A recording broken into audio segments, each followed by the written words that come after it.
নমস্কাৰ। মোৰ নাম এম ইছমাইল সৰকাৰ। বৰপেটা জিলাৰ কলগাছিয়াৰ অন্তৰ্গত বাংকাভাঙা গাঁৱত মোৰ ঘৰ। মই যোৱা দীৰ্ঘদিন ধৰি লিখা মেলাত জড়িত। বৰ্তমান অসমত মিয়া অসমীয়া সাম্প্ৰতিক পৰিস্থিতিৰ ওপৰত ভিত্তি কৰি আমি এখন কবিতা লিখিছোঁ। কবিতাটি আপোনালোকৰ আগত পাঠ কৰিম। কবিতাটিৰ শিৰোনাম আমি অসমীয়া। আমি অসমীয়া। আমি অসমীয়া যদিও কয় মিয়া, অসম আমাৰ দেশ, গৰু শান্তিৰ পৰিৱেশ।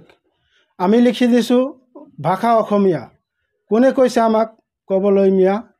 এইখন অসম শংকৰ আজানৰ, ভেদভাৱ নাৰাখি গীত গাওঁ মিলনৰ। অফিচ আদালতত অসমীয়াই চলে, বাংলা চলে মাথোন বৰাকত গ'লে। অসমত থাকোঁ আমি অসমীয়া, এই শ্লোগান কৰোঁ যোগমীয়া। বিভেদ পৰিহৰি আগবাঢ়ি যাওঁ, আটাই মিলি আমি অসম বচাওঁ। বিভিন্ন জাতি ধৰ্ম যদিও আছোঁ আমি, এইখন অসম নিজৰ জন্মভূমি। আটাইৰে প্ৰতি মোৰ বিনম্ৰ আহ্বান, জাতি ধৰ্ম নিৰ্বিশেষে আছোঁ আমি যিমান।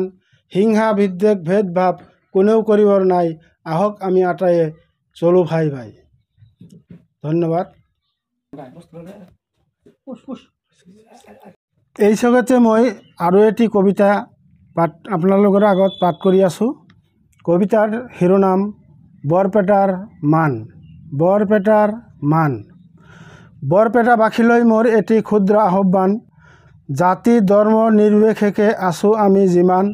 হিংসা বিদ্বেষ হাই কাজিয়া কেতিয়াও কৰিবৰ নাই, আহক আমি আটাই মিলি চলোঁ ভাই ভাই। সত্ৰ মন্দিৰ গীৰ্জা মছজিদ ধৰ্ম কৰা ঠাই, যাৰ যি ধৰ্ম পালন কৰোঁ হিংসাৰ কাৰণ নাই। অহিংসাই পৰম ধৰ্ম মহৎ লোকৰ নীতি, হিংসা বিদ্বেষৰ ফলত হয় সকলোৰে ক্ষতি। হিন্দু মুছলমান জৈন বৌদ্ধ খ্ৰীষ্টান একে মাকৰে সন্তান। কোনোবাই কয় আল্লাহ মহান, কোনোবাই ভগৱান, আৰু কোনোবাই গত হৰি নাইবা পতিয়ান। সেয়ে আটাই মিলি গাওঁ আমি ঐক্য সংহতিৰ গান, তেতিয়াহে অটুট থাকিব বৰপেটা জিলাৰ মান। ধন্যবাদ। কবিতা দুটি ভাল লাগিলে আপোনালোকে লাইক কমেণ্ট বেছি বেছি শ্বেয়াৰ কৰিব।